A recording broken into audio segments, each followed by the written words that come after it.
Ayan guys, so for today's video ay papakita ko sa inyo itong nagawa kong notebook. So pangalawang order to sa akin guys.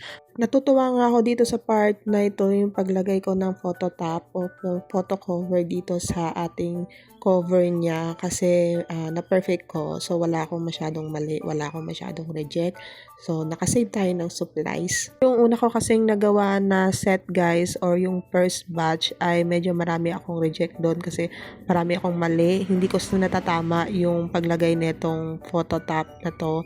At dahil nga yung first, ayan na nga pangapa ako dito. Actually, ito talaga yung matagal kong pinag-aralan kasi nga nahihirapan akong maglagay ng photo top. After ko nga magawa itong cover niya, ay ito nagprint na rin ako ng notebook at ito ilalagay na natin dito para i-assemble na natin. And ito po ang kinalabasan. So si client ay mahilig kay Snoopy background. So dalawang notebook po yung pinagawa niya. So ito ay pang high school. So ang ginagawa kong mga notebook ay personalized po na kay client na kung ano yung gusto nilang background na ilalagay sa cover photo niya. So, ito yung isa.